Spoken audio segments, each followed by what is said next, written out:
7 a.m. and right now Portland homicide detectives are on the scene of a deadly shooting in the Hazelwood neighborhood. This is east of I-205 and the Gateway Transit Center. Now, officers responded to Northeast 114th Avenue just before 3:30 this morning. They found one man dead and another victim was rushed to the hospital. Right now, detectives have no suspects. We'll continue to follow that for you. Meantime, we're talking weather again. Another round of snow has come to parts of the metro area. This is the scene in Hillsborough just after midnight. You can see really big flakes coming down there. That looks pretty nice. Looking live now, on the left is Pioneer Courthouse Square. You can see the bricks, a little bit of snow on there, but mostly wet. And on the right, I-5 at Marine Drive. Roads looking pretty clear right now. Some more snow could be coming, though, in the next 24 hours. So good morning and thanks for getting up with us on this Sunday morning. I'm Tim Gordon. I have the pleasure of Rod Hill in the house today. Good morning. I will assume that snow we showed you on the bricks is old. I don't think they got anything new this morning. By the way, Leanne Garrison, good morning. 4 inches new. She's out in the Manning area. That's 850 feet on the east side of the Coast Range. Also had a report of Carson out in the Gorge, 3 inches. Chehala Mountain, 2 inches. That's up high. Yeah, not little sure elevation. If that's 1,000 feet or not, but it's up high. Let's get you going outside. The big story immediately has been the Weather Service has went ahead and canceled the winter weather advisory up and down I-5 for all areas except for Clark and Cowlitz County. Part of the tale with this forecast was snow coming in. Wasn't sure if we get down to freezing or not. Most of the week I had Portland's low this morning at 35. Looks like the low is going to be 36 degrees. So that's good. We've kept our roadways on the wet side. Again, the green is rain. Everything else is snow. We're getting a break right now in Canby, and we're getting some rain falling down in Salem. Here's Stoller Family Vineyards Estate. Cameras showing that what was a snow-covered hill is no longer snow-covered. Evidence that there was no light dusting down in that part of wine country overnight. And here's downtown Portland. No new snow dusting here either, just wet roadways with a temperature well above freezing at 38. Here are the other numbers. 33 out in Forest Grove and Hillsborough. So there are some cold spots. We showed you that video from Hillsborough's big snowflakes overnight. It's still above freezing in Sandy as well. Happy Valley at 1,000 feet is now down to 32. Estacade at 33. There's our capital city at 36. So for the most part, it's going to be a wet mix out there this morning with wet roadways and temperatures holding above freezing. We'll hit 40 degrees at noon. We'll be in the low 40s this afternoon. Now, and there will be scattered shower activity. Tomorrow morning, because of an east wind, which we did not have this morning, I think a better chance that we could be near freezing to start your Monday. Your complete forecast, of course, is coming up. All right. Thanks, Rod. We'll see you then. Well, Governor Tina Kotek has declared a state of emergency in Multnomah County because of the conditions outside. A lot of damage has already been done this week, as you know, and it's going to remain in effect for the next week, and it allows the county to get state resources to help local crews. The city of Portland had 8 warming shelters opened overnight, and they're being used. City leaders say 800 people stayed in shelters somewhere in Portland Friday going into Saturday. Well, it seems like every time there's a significant snowstorm, traffic comes to a standstill. People leave their cars behind, and that creates even more problems. Cars get towed, and drivers are left to pay hundreds of dollars in fees. But this story may surprise you. Art Edwards talked with a woman who could not believe what it cost to get her car back. Victoria Sharan tried to make the drive from Beaverton to her Portland home on Wednesday. What she encountered was a mess. Standstill traffic on 26. This is the view from an ODOT camera. She only managed to travel a mile in 5 hours. She made the decision to pull off the highway, leave her car, and walk to a safe place. And I made sure I pulled over. I was in between 2 other cars, and I was able to see the white line on the freeway. But ODOT tagged her car as a hazard. When she went back to get it on Friday, it had been towed by Anderson Towing. After watching the story on KGW, she figured it would cost $270 to get it back. When we got there, the charge was $787. And I was devastated. Sharan says in the future, she would make a different decision about even driving in the snow. When I was stuck in traffic for 5 hours and not moving, I felt like I was gonna die. It was so scary, and I think in the future I would not risk it. Bad enough. And $787. Wow. Victoria says she will try to contest those charges, By the way, we reached out to Anderson Towing. We were told they wouldn't be anybody to talk to us until Monday. ODOT says cars deemed a hazard will be towed. An ODOT spokesperson says a typical tow should cost about $250 for a car, truck, or SUV. Well, that's not the only issue facing drivers. Alma McCarty has a story of one man surprised to find his car vandalized after he got stuck Wednesday night. Roads like I-205 are looking a lot better on Saturday than they did earlier this week. I spoke with a man named Joshua, who was one of the many stranded on the road for a long time Wednesday into Thursday. He said he spent more than 17 hours in his car and ultimately decided to abandon it on the side of the road. An arborist on his commute home from Aloha, Joshua found himself caught in a mess. Because there were buses and semis and cars just piled up on top of each other. So that ended up turning into like a 12-hour just parking lot. He eventually made it to 84 and then 205. I got stuck there. That was like another 5 hours or something. I just kind of gave up, and I parked my car on the side of the road and started to walk. He made it back to his home in southeast Portland, only to return to his car on Friday, broken into and vandalized. They had broken out that window and then went under the hood, and they tried to steal the car. That didn't work, so they tried to steal the battery and the computer. That didn't work, so they tried to rip out the fuses and the relays, and they tried to take the whole thing, and so they ripped out my wiring harness, and so they couldn't get that out, so then they stole everything, and then they just took an axe to like the whole entire engine bay and then into the interior of the car. Joshua says the axe and the other work gear in the back seat was gone. Glass covered the inside, the front bumper and hood were broken, and the car wouldn't turn on. Overall, a discouraging situation. I've thought it over a million times, like should I have moved the car somewhere else, but there was really no place to move it. Everywhere, everybody was stuck. Then Friday night, a friend with a truck stepped in to help. 24, 48 hours later, now just getting the car home. Thanks to my buddy.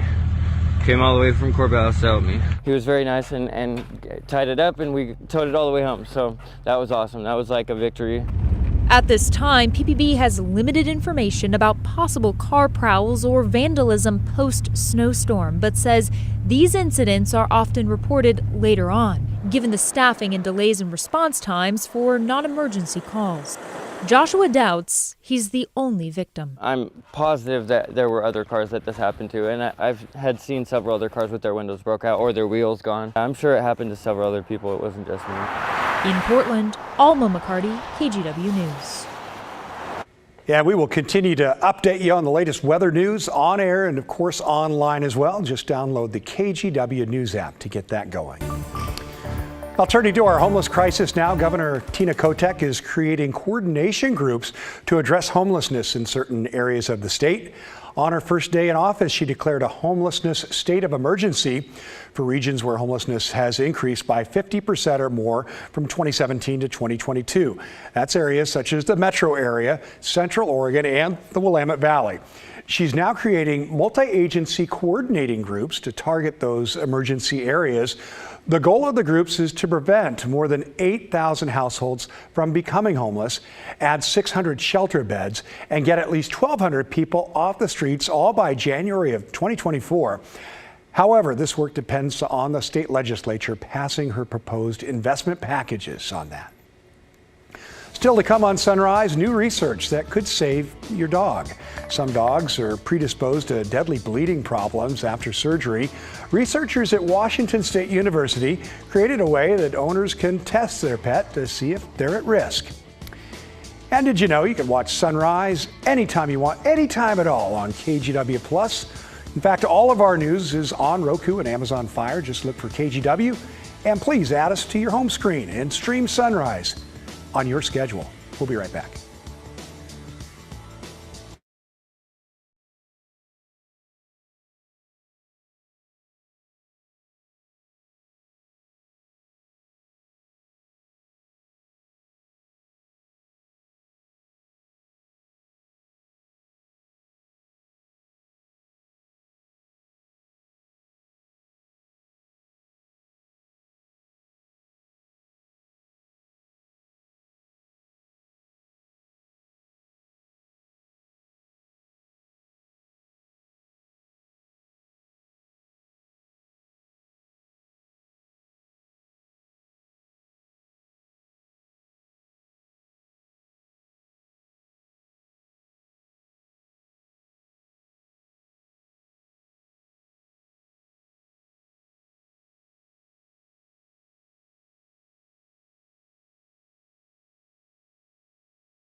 Is genetically predisposed to have potentially deadly bleeding problems after surgery.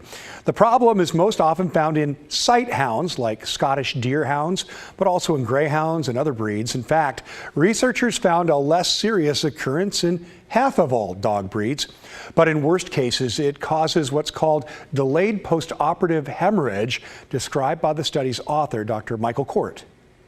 And so what happens is the blood clot, it breaks down, they start bleeding, they clot, and then the clot breaks down, and so there's this cycle that happens, and unfortunately, dogs can succumb to this. Now the good news, Court and his WSU team have developed that genetic test to see if your dog has the problem, and there is a medication available to help as well. For more information, go to courtlab at wsu.edu. All right, Rod Hill is up next with your Sunday forecast. But first, here's that ski report. You see some new snow there in the last 24 hours, and Rod will tell you there's more to come today up on the mountain. Stay with us.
Oh man, I hate to interrupt that. Bruce Springsteen and the E Street Band performing for thousands of their closest friends at the Moda Center last night.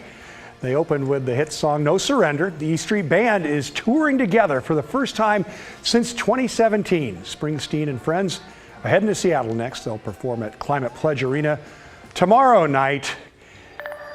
And what a show. You know, thanks for being here, Rod Hill, because Chris McGinnis was able to go to the show last night with his wife. And you've seen the boss. Yeah, it was the Magic Tour, which was 07-08, Rose Garden. Saw him. It's been a while, but he's still rocking, man. Love that guy. So we're told he's 73. 73? And still bringing it. Yeah. That's impressive. And you're still bringing it. Oh, come on now. Not to that degree. Let's get you going with the watch warning map. We have seen the advisory for potential snow from Salem up into Portland be lifted, holding on to it for the time being up in Clark County and parts of Cowlitz County up into Longview. But generally up and down I-5, all areas reporting at lower elevations, temperatures that have held above freezing, which means roads are wet, not icy. That's good news.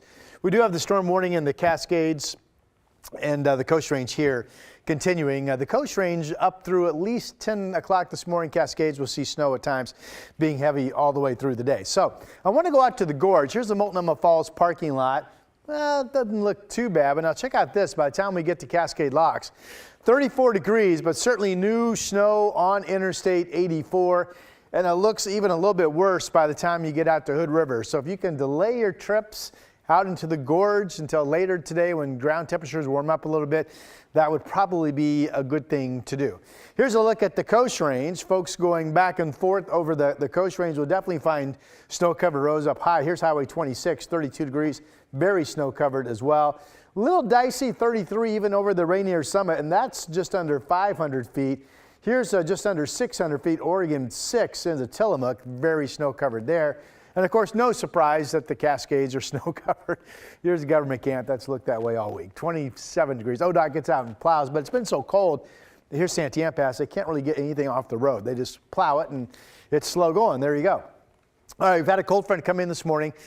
Thought there was at least a chance if precipitation rates picked up a little bit around 3, 4, even 5 this morning, we'd get temperatures closer to freezing up and down I-5. That did not happen. The precipitation stayed light. Temperatures held in the mid to upper 30s, so most of us are just waking up to wet conditions. There is a low spinning out in the Pacific. That low would give us something we did not have this morning, and that's an east wind. We'll see the winds kick to the east overnight tonight into tomorrow morning. And that will heighten the chance of at least seeing some icy spots with temperatures closer to 32 to start your Monday morning. But for right now, except for the mountains, we're generally in pretty good shape, and except for the gorge. I just looked at the cameras at Elk Ridge Golf Course out in Carson, Indian Creek Golf Course in Hood River. They all show fresh snow covering up the courses. The green is rain coming into Portland. There's some snow up in the West Hills, though, still showing up as white. There's the West Hills right there. It's kind of cool how the imagery picks up those features, right? We had snow on this camera much of the last several days, but it's all gone after a warmer, sunny Saturday. That's Chinook Winds Casino Resort camera out in Lincoln City, where it's 43 degrees. It's just been raining at the coast. And happy to tell you, this is out in Gresham off of Powell, looking out over one of the car lots there. You can see it's wet roads, and I don't see any new snow anywhere there. So even on the east side, it's been okay. Here's the Reserve Vineyards and Golf Club out in Aloha. No fresh snow out there in Washington County either. Temperature is cold, though, 33. And that means, let me back up, because obviously there could be some icy spots out in Washington County right now. Temperature is that close to freezing. Kelso's at 34, Portland holding at 38, Salem holding at 36 degrees. It is freezing out in the gorge. The Dalles and Hood River each showing a temperature of 28 degrees right now, by the way. Futurecast shows mostly rain showers scattered moving forward in the valley, with the snow continuing up in the mountain. Snow levels are at times going to be near 500 feet, even lower potentially at night and early morning going into Tuesday morning. We don't really see a rise in snow levels till we get to Thursday, jumping up to 1,500 feet, and that's with an incoming system that will bring valley rain. Today in the gorge, it's just a morning snow thing. Daytime highs will warm up to 40 degrees, and it will be generally 40s for an actual high here on the coast and valleys. You look at 7 p.m. temps tonight. There's your 7-day forecast.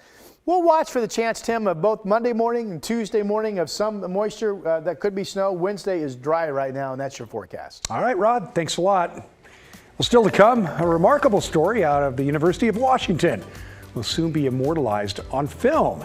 We'll tell you why some high schoolers are hoping to bring the Hollywood-type premiere to their small town.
Directed by George Clooney, tells the true story of a rower from Sequim, Washington.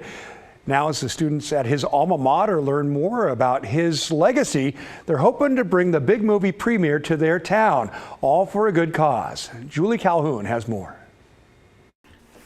You've got The pages newspaper articles, historical memories of a family scrapbook. that he had that talked about that particular time. Take you through the moments of your family's history. I just wanted the story not to be forgotten. But for Judy Rance Wilmot, And there it is. And it isn't gonna be. her father's moments turned into a book and now a feature film. There's Dad. Her father, Joe Rance, is the main character of the book, Boys in the Boat. The book is about the true story of the University of Washington crew team that fought to win gold at the 1936 Summer Olympics in Berlin, known as Hitler's Olympics, just years before the Second World War. The team narrowly beating Italy and Germany. They won it by 0.6 of a second. But Joe's story isn't just winning gold. The book deals with his struggle of being abandoned by his family and left in Sequim. It's about the human adventure and finding stuff inside yourself that helps you become who you can be. His story inspiring generations after him. So we heard that the story of our town hero, Joe Rance, is being made into a movie by the one and only George Clooney. Members of the Sequim High School Interact Club made this TikTok in hopes of helping other students like Joe. So we had this crazy idea. We want to have a Boys in the Boat premiere at Joe's old high school to honor him and raise money for the Joe Rance Rotary Youth House. Being able to help people that we know that are struggling in our school, help them succeed and move on and do better for themselves. And like Joe Rance did, he was homeless and then he went on to go win the gold medal at the Olympics and really make a name for himself. And we just want to give everyone the opportunity to do that. They also hope to share their hometown and start of Joe's journey. Why not have it in the place where Joe Rance is from? He played the banjo in the auditorium and he went to school in the building that we're in right now. The video racking up thousands of views and counting, and did catch the attention of George Clooney's production team, and are working with the students on something for the fall. I mean, it's pretty amazing. We kind of just started out just making this little video, and then overnight it reached a bunch of people and all the comments were so positive. And I think it just made us feel really good, and it made us feel like we could actually make an impact. A lasting impact, like Joe. Well, of course, the most important thing to take from this story is don't give up. That's impressive. George Clooney. I know, come on, big Hollywood big movie time. may be coming, Yeah. right? That would be really exciting. Yeah, hope it can premiere in Sequim. That'd be awesome. Yes, absolutely. Yeah. Well, we're just 2 minutes away from another half hour of KGW News at Sunrise, our final half hour for today. Custodians are known for cleaning classrooms, of course, not teaching in them. We're going to meet a teacher, though, who has just shifted jobs. Plus, there's a troubling trend hitting consumers. Gift cards hacked into and drained before you even get to use them. How you can save yourself dollars and stress on that. And weather-wise, there's the radar. The white is snow, but the green right there, that's rain coming into Portland. So far, temperatures holding above freezing with very few problems. We'll be back in a moment.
Looking outside from the Wells Fargo Skycam, we've seen some snow mixed with rain so far this morning, but hey, more snow could be on the way. Good morning. Thanks for getting up with us on this Sunday morning. I'm Tim Gordon. It's 7:30, and everybody wants to hear from the man of the hour this morning and what's going on. Let's get to Rod Hill with the forecast, Rod. Yeah, Chris McGinnis got to go see Bruce Springsteen last night, so I'm in this morning. Well, we held basically 34 to 38 degrees much of the overnight up and down I-5. That means we have few, if any, problems. Roads are simply wet. Right now it's rain and green coming in. We have the winter storm warnings for snow still in place over both the Coast Range and the Cascades. And we do have snow on the ground, including I-84 looks to be slow going from at least near the Multnomah Falls parking lot all the way out through Hood River this morning. So, and here you can see on radar turns to snow out that direction. Snow falling up over the West Hills. Some of the upper elevations have been reporting a couple inches of new snow. But down low, had a really light dusting of fresh snow at my home at 200 feet up in Clark County. Here in downtown Portland, though, 36 degrees right now. Salem is the same temperature. Again, the winds last night were south to west. We thought we might not get down to where we'd have any issues. And we didn't. We stayed basically snow-free at ground level overall. 38 right now out at PDX. And here comes your day planner. We'll be up to 40 at noon, low 40s for high. Kind of a mix of scattered showers throughout the day. Tim? All right, sounds very manageable. Thanks, Rod. Well, Governor Tina Kotek has declared a state of emergency in Multnomah County because of the conditions outside. It's been a rough week, no doubt. And this will remain in effect for the next week. It allows for the county to get state resources to help county crews. The city of Portland had 8 warming shelters opened overnight. The temperature has been an issue, of course. And those shelters getting used, city leaders say 800 people stayed in a shelter somewhere in Portland Friday going into Saturday. Of course, we're not the only part of the country dealing with snow. Here was the scene in Northern California on Saturday. They actually got a break from the snow then, allowing thousands of drivers to finally get moving following multiple closures on Friday. This is just a reprieve for them as another winter storm will roll into the region Monday and Tuesday. And by Wednesday, the Sierra Mountains could get another 3 to 5 feet of snow. Well, in Southern California, flooding is now the big concern. The blizzard conditions we told you about yesterday have given way to heavy rain, prompting multiple water rescues. In Pasadena, crews jumped into action to rescue a person from rushing water. You can see in this dramatic video the person being hoisted to safety with a helicopter there. So far, more than 6 inches of rain has fallen in that area, and totals are even higher across other areas of Los Angeles County. Now to Wisconsin, crews there are still clearing debris and snow after a parking deck collapsed at a Wisconsin mall on Thursday. This happened just north of Milwaukee, and security camera video actually captured the exact moment that parking structure's 3rd floor ramp just collapsed under the weight of the snow. You saw it happen there. Authorities say the structure collapsed in a pancake-like manner, falling all the way through to the 1st level. Thankfully, there were no injuries, but 2 cars were destroyed. Well, we have seen protests like this one happening across Texas over the last few weeks. Abortion rights activists are waiting on what could be the biggest ruling on abortion access since Roe v. Wade was overturned. A judge in Texas could decide to pull a popular abortion pill off the market nationwide. Ali Vitale reports. A new fault line in the battle over abortion access. This one centered on the so-called abortion pill. Both sides bracing for a Texas judge's decision that could restrict access to one of 2 drugs used to induce medicated abortion. Mifepristone is one part of a 2-step regimen, long approved by the Food and Drug Administration and currently the most prevalently used form of abortion care in the United States, with overwhelming evidence that it's safe and effective. Most Americans could look in their medicine cabinet where they will find medication prescribed by a doctor that they use on a daily basis. Mifepristone is no exception to that process. The federal judge in Texas, appointed by former President Donald Trump, could render his ruling any day now, setting off a national chain reaction long anticipated by abortion rights advocates and the White House. In some states, particularly rural ones with limited clinics that present a travel barrier to care, limitations on the pill could be keenly felt. In states like South Dakota, where we met Nurse Misty last year, limits on the pill were already the next battle. Because it's not access at all. claiming that those medications aren't safe just is so false. Here on the steps of the Austin Federal Courthouse, the national divide encapsulated. This, as much as it's a small scene, is a very telling one. Like, this is what it looks like, right? This is the national debate playing out right now. It is the national debate, but at the same time, the majority of Americans, the vast majority of them, are pro-choice and pro-abortion. I believe chemical abortion pills are the next battle that anti-abortion people have to be fighting. Well, if this judge rules to limit the use of that abortion pill, analysts believe the Biden administration is likely to appeal, so this could even end up at the U.S. Supreme Court. Well, a troubling trend is hitting consumers nationwide. Gift cards being hacked into and drained before people even get to use them. If you know what to do and look for, you can save yourself dollars and stress in this. The Federal Trade Commission estimates gift card losses amount to tens of millions of dollars each month. Crooks are grabbing gift cards off the rack and writing down information from the cards before putting them back. Then they use bots to see if money has been loaded onto those cards. Thieves are also using stickers to replace gift cards' barcodes and pin labels with their own. So when you load money onto the card, it actually goes right to the crooks. There are groups out there that this is all they do. I've seen investigations that we've had amateurs all the way to large-scale criminal organizations. With the rising fraud reports, stores and gift card companies are responding. Some retailers putting cards behind the counters now. Gift card companies are also improving packaging, like sealing gift cards to prevent tampering. Either way, advocates say it pays to take the time to inspect a card before purchasing or after you've received one. We're going to take a short break and we will be right back.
Continuing look at climate change, we're focusing on the impact on our oceans today. Now, we've told you how a mysterious disease started decimating sea stars in 2013, and they still haven't recovered.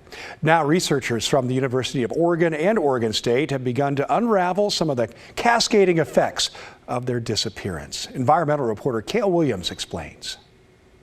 The ocean is a complicated place where things exist in a delicate equilibrium. Take one species off the scale, and the ecosystem can quickly become out of balance.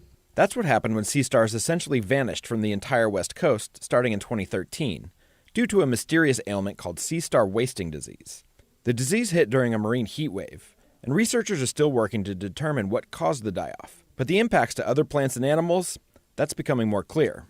One of the hardest hit species was the sunflower sea star. It's big, it's the size of an extra large pizza. It has 20 arms, and it's a really big, voracious predator, especially of sea urchins. Sarah Gravem, a biology researcher at Oregon State, says without sea stars to keep the urchins in check, their populations have exploded. Those urchins eat kelp, and so they have just been mowing down the kelp forests, eating those kelp down to like nubs, and forming what's called urchin barrens. Without kelp forests, young fish have no place to seek refuge from predators, and species like abalone, which eat kelp, have declined. It's having cascading effects on like literally hundreds of species. But until now, researchers haven't been able to directly link the die-off of sea stars with the dwindling of kelp forests. To do so, Gravem and fellow biologist Aaron Galloway helped lead a study of the animals, delicately collecting sea stars from the waters off Washington State to study how they prey on urchins. Over the course of several weeks, they watched how sea stars eat, tracking the animals using artificial intelligence, and finally put a number on just how prolific these predators can be. Since we know that they can eat 0.68 urchins a day, that there was no number like that before. And that number could help provide a solution to the problem of urchin barrens.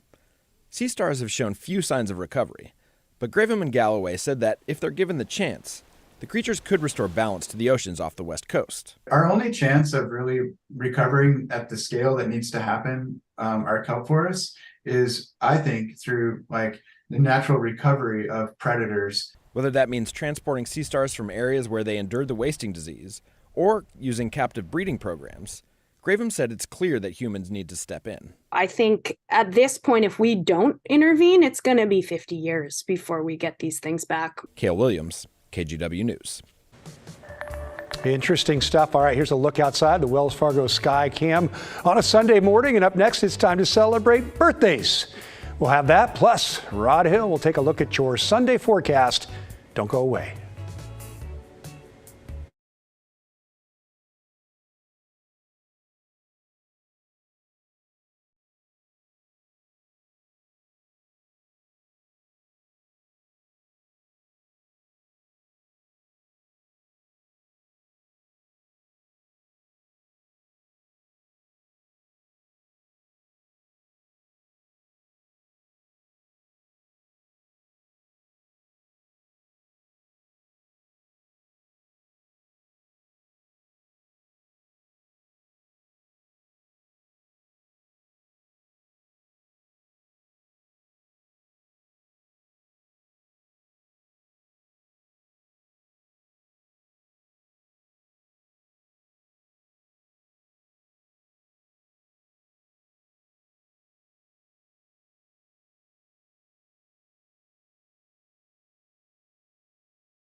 Saturday morning birthday time, and we celebrate with David Vilhauer, who is 59. One last year in the 50s, David. Have a good day. And a good year.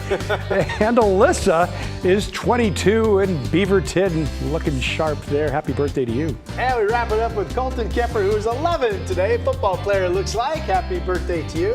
Hope you all have a wonderful time. Send us your photos to birthday-pics@kgw.com, and we will celebrate with you.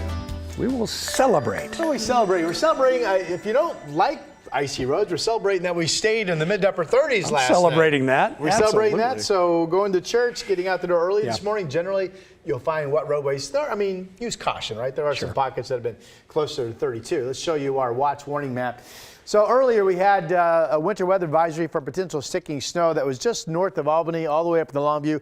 All of that's been lifted by the Weather Service now, except for pockets of Clark County up into Cowles County. We still have the winter storm warning for the Coast Range up through 10 o'clock this morning and until 7 tonight for the Cascades. And also in that winter storm warning is included the gorge, where a pretty decent bit of snow has fallen and stuck overnight. So let's go there. Here's I-84 Multnomah Falls parking lot. That doesn't look so bad, but you get just east of that area into Cascade Lock, Stevenson area. Now I-84 on the Oregon side is very snow covered with a temperature of 35. It's 28 degrees out in Hood River this morning, where I-84 also looks to be very slow going and snow covered. This is Elk Ridge Golf Course in Carson on the Washington side. This was bare grass until the snow covered it up again last night. Similar scenes in Hood River. It looks like at least a couple inches of new snow on the ground. Okay, so for the I-5 corridor, we thought the temperatures would have a good chance of holding above freezing last night, but we weren't sure. Well, that did happen. We stayed above freezing, so it's mainly just wet roadways. The front has moved through. Now we have a westerly flow pattern, so pretty much you're going to have to get up in the hills to find sticking snow during the day today. I do want to point this out. This is a low center that will snuggle up to the coast tomorrow morning. That will give us something we did not have this morning, and that is an east wind. So just because of that alone, I think there's a better chance of being at least closer to 32 tomorrow morning, with a threat of some icy roads and snow showers to start you Monday morning.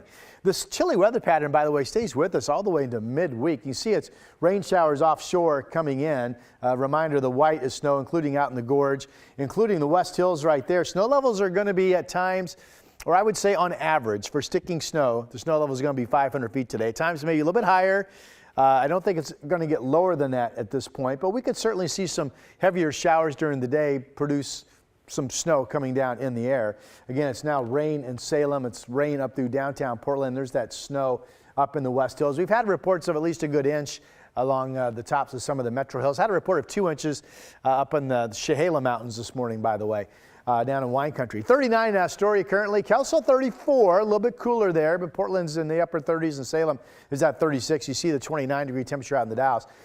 Here are the bricks, and the fact that there's nothing covering all the bricks tells you nothing stuck in downtown Portland last night because it was too warm, of course, 38 degrees. Futurecast, rain showers mostly in the valley, but there could be a wintry mix with some heavier showers coming down. And then this is 4 o'clock this afternoon. It's showery weather. Even the mountains will start to see the snow shower rates taper off after we get to the morning hours. Could be a good foot of new snow up on Mount Hood, by the way. And the Coast Range passes also show snow cover this morning. Here's 9:30 this evening. Overnight tonight, we're going to get back into mostly snow passing, and with a better chance with an east wind of finding some 32-degree spots. So we'll keep an eye on that. And then heavier scattered showers tomorrow, like today, could bring down some cooler air with some snow showers. Tomorrow morning, now the weather models say we stay above freezing again, but with an east wind, tomorrow morning, if anything, is at least a better chance of being 32 than what we did not end up having this morning. Here are the temperatures at 7:30 this evening. After being up into the 40s, we'll be in the upper 30s at 7:30 and quickly back down to freezing out east. Our next dry day is not until Wednesday, and then this system on Thursday comes with developing rain and snow levels finally getting higher, up to about 1,500 feet. But for now, the weatherman is still needed. Right or wrong, we're still needed. You're always needed, all the time. I think nobody's complaining about at the lower elevations, just seeing that. No, and again, we thought there was a good chance temperatures will hold above freezing, and we made it. We did. Yep, for sure. Thanks, Rod. Well, a retired school janitor is trading in his mop and broom for homework assignments and grading papers. After the break, why he says his move to teaching was an easy decision.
There they go.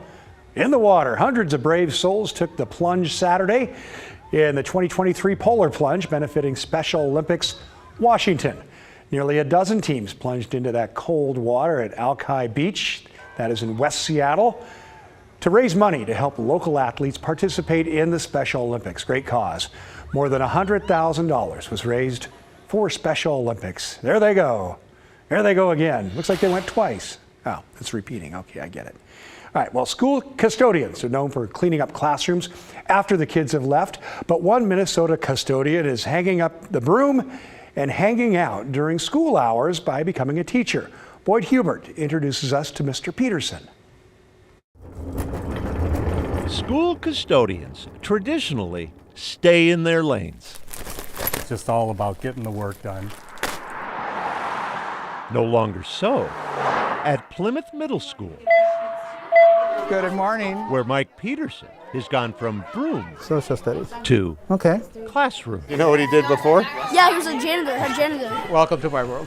Even as he traversed the school in his custodial role, For the chiller system. Mike was keenly aware Remember page 78? of the need for substitute teachers. Show me the page. Everyone here is, It's immense. especially Yeah. Principal Yeah. Leah Ward. Yeah, I know our Human Resources Department has done a lot of different work, trying to recruit in different ways, and we just are still seeing a shortage. Did you get it?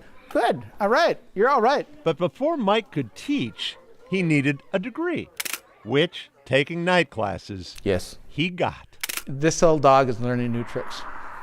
First hired nearly 30 years ago as a night custodian, Mike retired in the spring of 21 as Plymouth Middle School's custodian director. If you need help, But that fall, I'm here to help you. he was back, Yeah. surprising students like Tyson Tate. And you're like, oh, you're coming back to teach now?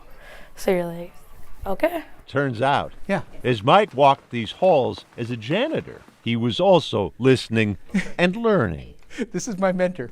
This is the one I talked about. from teachers Yeah. sweet. like Paula Engel. She's in the Spanish room. Paula, too, was caught off guard by Mike's new role, Yes. Yes, I was. but was soon convinced Okay. the school's new sub had something unique to teach. I painted almost every one of these rooms. I think kids need different role models and with different backgrounds, and I think the kids can relate to that. We've worked together for a very long time. So the guy who built the COVID shields for the media center We love you. Here we go. is the same guy Oh, you're close. One more page. now teaching students on tables he painted All right. You guys were listening. I like that. and doing it You look like you're getting done. You're looking good. at 64 Good job. after How about you? How are you doing? he retired. You got your notes? He cares about Plymouth Middle School. Teacher Barb Werdeman. He could be home, he could be doing other things, but he's choosing to come help us. Why'd you want to come here? Mike took a long time to answer that question. Why did he come back to the place he'd cleaned and painted and swept? Don't show this. It's my family. Sorry, Mike, we have to show this to fully understand why you did what you did for your school family. These are the people I supported. He took care of the building. He took care of all of our needs, and now he's moved into his new role. Still taking care of. Still taking care of us. No longer a custodian, but still in the right lane. Have a good day, guys. His old home is his new home. Wonder if he's particular. This floor wasn't swept very good last Who's night. doing the cleaning around here now?